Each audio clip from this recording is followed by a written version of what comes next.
صدیوں پرانی بات ہے کہ بغداد کے شہر بخارا میں دو دوست رہتے تھے۔ ان میں سے ایک کو ابو سعید اور دوسرے کو ابو سفیان کے نام سے پکارا جاتا تھا۔ دونوں اپنا سامان اونٹوں پر لاد کر دور دراز علاقوں میں فروخت کرنے کے لیے جایا کرتے تھے۔ انہیں یہ کاروبار کرتے ہوئے کافی عرصہ گزر گیا تھا۔ آج کے دن بھی وہ دونوں اپنا سامان اونٹوں پر لاد کر سوار ہو چکے تھے۔ دن کا آغاز ہوتے ہی وہ دونوں بڑی تیزی سے بصرہ کے دروازے سے باہر نکلے اور سفر پر روانہ ہو گئے۔ یہ دونوں دوست بغداد کے بڑے مشہور سوداگر تھے جو کاروبار کی غرض سے بصرہ آئے تھے اور اپنا سامان فروخت کر کے اچھا خاصا منافع حاصل کر چکے تھے۔ دونوں کی دوستی بچپن سے تھی، مگر ان کی عادتیں اور مزاج ایک دوسرے سے مختلف تھے۔ جب وہ بصرہ پہنچے تو دیگر کئی سوداگر بھی ان کے ساتھ تھے، لیکن وہ لوگ اپنا سودا بیچ کر دوسرے شہروں کی طرف روانہ ہو گئے۔ واپسی کے سفر میں ان دونوں کے ساتھ کچھ ایسا واقعہ پیش آنے والا تھا جو ان کی زندگیوں کا رخ بدل دینے والا تھا۔ دونوں کا سفر واپسی کی سمت جاری تھا۔ ان کی یہ خواہش تھی کہ سورج طلوع ہونے سے پہلے وہ خاصا فاصلہ طے کر لیں، کیونکہ دھوپ میں ریگستان سے گزرنا نہایت دشوار ہو جاتا ہے۔ گرمیوں کے دن تھے اور صحرا ایسے دبے جیسے کوئی تندور دھک رہا ہو، پھر صحرا میں آندھی ہو اور طوفان کا بھی خطرہ ہمیشہ رہتا تھا۔ اسی سوچ کے تحت وہ دونوں برق رفتاری سے سفر کر رہے تھے اور سورج نکلنے سے پہلے ہی وہ بصرہ کے گرد و نواح کی بستیوں سے کافی دور جا نکلے تھے۔ اتنے میں ابو سعید نے آواز دی، سفیان ٹھہرو، ہم کافی وقت سے سفر کر رہے ہیں، اب ہمیں ٹھہر جانا چاہیے تاکہ ہم اور ہمارے کچھ اونٹ کچھ دیر سکون حاصل کر سکیں۔ یہاں قریب ہی ایک نخلستان موجود ہے، ہم قیام کریں گے اور سورج ڈھلتے ہی دوبارہ سفر شروع کریں گے۔ سفیان نے اپنے رفیق کی بات مان لی۔ نخلستان پہنچ کر دونوں نے اپنے زاد راہ سے پانی پیا، کھانا کھایا اور اونٹوں کو درختوں کے ساتھ باندھ دیا۔ پھر دونوں دوست آپس میں بات چیت کرنے لگے۔ سفیان دل میں چھپے لالچ کو دبانے کے باوجود خود پر قابو نہ رکھ سکا اور اپنے دوست سے مخاطب ہو کر کہنے لگا، میرے یار، تم 4000 درہم کا سامان لائے تھے اور مزید بھی 6000 درہم کما لیے، مگر میں محض 4000 ہی نفع حاصل کر سکا ہوں۔ افسوس، اگر میں تمہارے بجائے قافلے کے ساتھ روانہ ہو جاتا تو شاید زیادہ کما لیتا، اور اگر ہم یہاں سے کچھ سامان خرید کر بغداد لے جاتے تو کچھ زیادہ منافع حاصل ہوتا۔ ابو سعید نے سفیان کی بات سنی تو نرمی سے کہا، میرے بھائی، خدا کا شکر ادا کرو، تم صرف 1000 درہم کا سامان لائے تھے اور اب تمہارے پاس 4000 درہم موجود ہے، ایسے نہ شکری نہ کرو۔ مگر سفیان بار بار اپنے لالچ کا اظہار کر رہا تھا، کہنے لگا، کاش میں 4000 درہم کی بجائے 10,000 درہم کا مالک بن کر واپس لوٹتا۔ پھر وہ دونوں درخت کے سائے تلے آرام کرنے کے لیے لیٹ گئے۔ ابو سعید تو کچھ ہی دیر میں خزانے خراٹے لینے لگا، لیکن نیند تو سفیان سے کوسوں دور تھی۔ اس کے ذہن میں اب بھی 10,000 درہم کا خیال گردش کر رہا تھا۔ اچانک اس نے ابو سعید کے سامان سے اس کی رقم والی تھیلی نکال لی، پھر اس کی نگاہوں سے ان کے چہرے پر پڑی جو ایک مخلص اور وفادار دوست کا چہرہ تھا۔ اس بددیانت دل شخص، یہ تیرا وہی بچپن کا رفیق ہے، کیا تو واقعی اس کے ساتھ بے وفائی کرے گا؟ فوراً اس کے ضمیر نے جھنجھوڑا، نہیں، میں یہ کیا کرنے جا رہا تھا؟ یہ سوچ کر اس نے تھیلی واپس اس کی جگہ رکھ دی۔ اتنے میں سفیان نے قریب ہی کسی چیز کو دھڑام سے نیچے گرتے سنا۔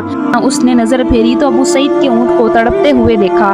اسے ایک زہریلے جانور نے کاٹ لیا تھا۔ اس نے فوراً اپنے دوست کو جگایا، مگر اس وقت تک کافی دیر ہو چکی تھی۔ اب دونوں کو مجبوراً ایک ہی اونٹ پر سفر طے کرنا تھا۔ آہستہ آہستہ ہوا چلنا شروع ہو گئی، جیسے کسی آتے ہوئے طوفان کی خبر دے رہی ہو۔ سفیان بولا، فوراً یہاں سے ہمیں روانہ ہونا چاہیے، کہیں ایسا نہ ہو کہ آندھی ہمیں یہیں نہ گھیر لے۔ ابو سعید نے بے اختیار جواب دیا، میرے بھائی سفیان، کیا تم عقل سے عاری ہو چکے ہو؟ آندھی کے سامنے ہم کھلے صحرا میں کیسے ٹھہر سکیں گے؟ ہمیں چاہیے کہ طوفان تھمنے کا انتظار کریں اور اس کے بعد ہی سفر کو دوبارہ شروع کریں۔ مگر سفیان کے ابھی نکلنا چاہیے، دیر کرنا نقصان دہ ہوگا۔ آخرکار ابو سعید نے اس کی بات مان لی۔ ابھی وہ چند ہی قدم آگے بڑھے تھے کہ اچانک ایسی تیز آندھی چلی کہ خدا کی پناہ، دونوں اپنی سواری سے اترے اور اونٹ کی آڑ میں کھڑے ہو گئے، مگر ریت کا طوفان بے قابو تھا۔ سفیان نے دیکھا کہ طوفان کے پاس ابو سعید کے قدم لڑکھڑا رہے ہیں اور وہ سخت مشکل میں ہے۔ یہ منظر دیکھ کر سفیان کے مردہ ضمیر نے سر اٹھایا اور بددیان دل میں سرگوشی ہوئی، ایسا موقع دوبارہ نہیں آئے گا۔ یہ سوچ کر وہ دبے پاؤں گھس گیا اور اونٹ کا سہارا لیتے ہوئے نخلستان کی طرف بڑھنے لگا۔ وہ چاہتا تو اپنے دوست کی مدد کر سکتا تھا، مگر اس کی نگاہوں کے سامنے اپنا इतना सारा माल ही नहीं बल्कि अबू सईद का माल भी चमकने लगा। उसके दिल में ख्याल आया कि अगर ये तूफान अबू सईद को निगल गया तो उसका तमाम माल भी मेरे कब्जे में आ जाएगा। ये लालच उसके ज़मीर पर हावी आ गई और उसने दोस्ती का लिहाज छोड़ दिया। अबू सईद जो अपने दोस्त पर सच्चा भरोसा किए हुए था, उसे मदद के लिए पुकारने लगा, मगर सुफियान ने पलट कर भी न देखा। फिर एक बुलंद आवाज़ पहुंची, सुफियान मुझे बचा लो। अबू सईद रेत के तूफान में कहीं खो गया। आखिरकार आंधी को भी थमना था और वो थम गई। सुफियान ने इर्द गिर्द नजरें दौड़ाई तसल्ली के लिए, मगर अबू सईद कहीं नजर न आया। अब वो खुशी खुशी वापसी के सफर पर रवाना हो गया और कई दिनों की मुसाफत के बाद आखिरकार बगदाद पहुंच गया। सुफियान ने रोते धोते आंखों में मसनूई आंसू भरकर उसके खानदान में बताया कि अबू सईद को बचाने की बहुत कोशिश की, मगर तूफान इतना शदीद था कि मैं कुछ ना कर सका। वक्त गुजरता गया और सुफियान की तजारत दिन दुगनी रात चुगनी तरक्की करती गई। अब उसका शुमार बगदाद के अमीर तरीन सौदागरों में होने लगा, लेकिन उसका ज़मीर इस कदर मुर्दा हो चुका था कि उसने कभी अबू सईद की बीवी या बच्चों की खबर तक ना ली थी, कभी अपने गुनाह पर नदामत का इजहार ना किया। वो दिन रात कारोबार की भाग दौड़ में लगा रहता, कभी एक शहर तो कभी दूसरे शहर की जानिब सफ़र करता। एक रोज़ वो मुख्तलिफ इक़साम का कीमती सामान खरीद कर शाम के मुल्क की तरफ रवाना हुआ। उसके काफ़िले में और भी बहुत से सौदागर शामिल थे और काफ़िला इतना वसी था कि उसके रवाना होने के बाद बगदाद की गलियां सुनसान हो गईं। उसी दौरान शाम के करीब एक दिन बगदाद में एक बदहाल शख्स दाखिल हुआ। आखिरकार वो एक दरवाजे के सामने रुका और दस्तक देने लगा। अंदर से एक कमज़ोर आवाज़ आई, कौन है बाहर? जब दरवाज़ा खुला तो अंदर से एक औरत बाहर आई, लेकिन बाहर खड़े शख्स को देखकर वो औरत तंग रह गई और हैरत से पुकार उठी, अबू सईद ये तुम हो? और उस शख्स ने कमज़ोर सी आवाज़ में जवाब दिया, हाँ मैं ही हूँ। और फिर दोनों ज़ारों की तरह रोने लगे। कुछ देर के बाद जब जज्बात को थोड़ा संभाला, अबू सईद की बीवी ने कहा, मैंने सुफियान से पूछा ये सब क्या हुआ? तो सुफियान ने तो हमें बताया था कि अबू सईद ने गम से लबरेज आवाज़ में कहा, क्या बताया? क्या बताऊँ, सिर्फ इतना समझ लो कि दोस्त बददियानत निकला। वो मुझे तूफान में तन्हा छोड़कर चला गया, मगर अल्लाह के फजल से एक गुजरने वाले काफिले ने मेरी मदद की और उन्हीं लोगों ने मुझे बसरा पहुंचाया। वहाँ कुछ दिन क़याम किया, मेरी तबीयत संभली तो मैं वापस बगदाद लौट आया। जब अबू सईद की बीवी को सारी हकीकत मालूम हुई तो वो गुस्से से कांपती हुई बोली, वो कमीना इसी शहर में रहता है, जब वो वापस आएगा तो उससे एक एक दिरहम का हिसाब लूंगी। मगर अबू सईद ने नरमी से कहा, उसने बददियानती की, लेकिन उसकी तरह कम ज़रफ़ नहीं बनना चाहता। खुदारा ये बात किसी और से मत कहना।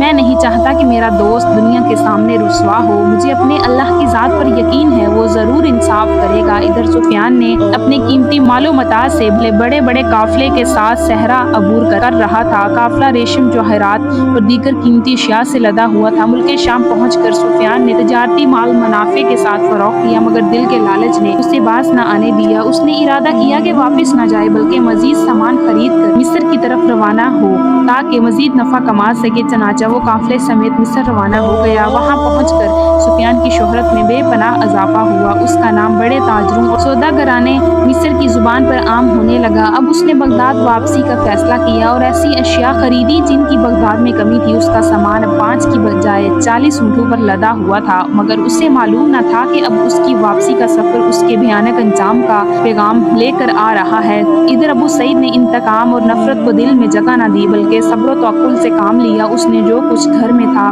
बेचकर सारा कारोबार शुरू किया। अल्लाह ने उसकी नेक नियति और दयानतदारी को बरकत दी और चंद ही दिनों में उसके कारोबार को तरक्की अता हुई। वो जल्द ही दोबारा इस काबिल हो गया कि दूसरे शहरों में जाकर माल खरीदो फरोख्त कर सके। अब उसका बददयाना दोस्त सुफियान मिस्र से वापसी के सफर पर था। काफिला मंजिलें तय करता हुआ एक नखलिस्तान के करीब पहुंचा, जहां उन्होंने रात गुजारने का फैसला किया। दिन भर की दबश और सफर की ठेकर के पास सब आराम करने लगे, मगर सुफियान को इस रात कुछ अजीब सा एहसास होने लगा, जैसे कुछ होने वाला था। लेकिन उसने इस एहसास को झटक दिया और अपने साथियों के साथ आराम करने लगा। रात के वक्त जब काफिले के तमाम अफराद ख्वाबों की दुनिया में गुम थे, एक गिरोह ने उनके काफिले पर हमला कर दिया। ये लुटेरे सहरा के रास्तों के माहिर लेकिन दिल के बेरहम थे। उनका सरदार सहरा में दहशत की अलामत समझा जाता था। लुटेरे काफिले पर हमला कर पड़े और सुफियान और उसके साथियों को संभलने का मौका न दिया। जब हमला खत्म हुआ तो सुफियान और उसके साथी जमीन पर हैरानी और परेशानी की हालत में बैठे थे, वो सब जख्मी हालत में थे। काफिले का सारा सामान लूट लिया गया था, यहाँ तक कि ऊंट और घोड़े भी छीन लिए गए थे। सुफियान जो अपने दोस्त के साथ धोखा करके आगे बढ़ रहा था, अब खुद यारो मददगार पड़ा था। वो शदीद जख्मी हालत में रेत की गिर्द में दबा पड़ा था। जब वो अपनी आंखों से अपनी बर्बादी देख रहा था, उसके जहन में अबू सईद की यादें ताज़ा हो गईं। उसे अबू सईद की आंखों में वो दर्द और बेबसी दिखाई दी जिसका सामना आज वो खुद कर रहा था। वो बिखरे हुए काफिले के साथ घर वापस नहीं जाना चाहता था, ना ही उसके पास उसका माल बचा था। वो अपना सब कुछ खो चुका था, साथ ही उसके पास दूसरे सौदागरों का माल भी चला गया था। अब वो कर्ज के जाल में फंस चुका था। उसने अपने काफिले के साथियों से कहा कि मैं इस हालत में बगदाद वापस नहीं जाना चाहता, तुम लोग जाओ, मैं मुल्क शाम में कयाम करूंगा। चनाचा उसने सहरा को अबूर करना शुरू कर दिया और कई दिनों की मुशक्कत के बाद आखिरकार शाम पहुंच गया। उसकी हालत अब मजीद बदतर हो चुकी थी, यहाँ तक कि वो अब भीख मांगने की हालत में आ चुका था। उसका गरूर और लालच उसे जमीन पर गिरा चुके थे। अब वो सड़कों पर एक भिखारी की जिंदगी गुजारने पर मजबूर था। हर रात उसे कोई न कोई ऐसा ख्वाब आता जिसकी वजह से वो होशो हवास से चूक पड़ता। एक दिन उसने खुद से कहा, सुफियान जाओ और अपने दोस्त अबू सईद की बीवी को सब कुछ सच सच बता दो और उससे माफ़ी मांगो, वो तुम्हें माफ़ कर देगी, तब ही तुम्हें सुकून और इत्मीनान मिलेगा। लेकिन अबू सईद की बीवी का सामना करने की उसमें हिम्मत ना थी। एक दिन वो दमिश्क शहर के बाजार में बैठा भीख मांग रहा था कि अचानक एक जगह से कुछ हजूम और शोरो गुल नजर आया। वहाँ एक बड़ा सौदागर मौजूद था जो बड़ी शानो अजमत के साथ बाजार में चल रहा था और गरीबों में सौदा तकसीम कर रहा था। सुफियान भी इस सौदागर की तरफ बढ़ा ताकि, लेकिन जैसे ही उसकी नजर उस शख्स पर पड़ी, वो हैरत ज़दा रह गया। उसकी शर्मिंदा निगाहों ने उसे फौरन पहचान लिया। ये अबू सईद था, वही दोस्त जिसे सुफियान ने तूफान में अकेला छोड़ दिया था। ये अबू सईद था, वही दोस्त जिसे सुफियान ने तूफान में अकेला छोड़ दिया था। सुफियान ने शर्म से नजरें झुका ली और एक चादर से अपना चेहरा छुपाने लगा। वो दिल ही दिल में दुआ कर रहा था कि अबू सईद उसे पहचाने बगैर गुजर जाए, लेकिन वो एक ऐसा मुखलिस और नेक दिल इंसान था। उसने अपने दोस्त को फौरन पहचान लिया। वो तेजी से उसके पास आया और सुफियान की हालत देखकर उसका दिल पिघल गया। अपने दोस्त को इस हालत में देखकर अबू सईद की आंखों से आंसू निकल आए। उसने ना कोई शिकायत की, बस खामोशी से उसे देखता रहा। सुफियान शर्मिंदगी के मारे उसके कदमों में गिर गया और उससे माफी मांगने लगा। अबू सईद ने अपने दोस्त को सहारा देकर उठाया और उसे गले लगाया, फिर उसे अपने काफिले के साथ मिलाकर वापस बगदाद ले आया।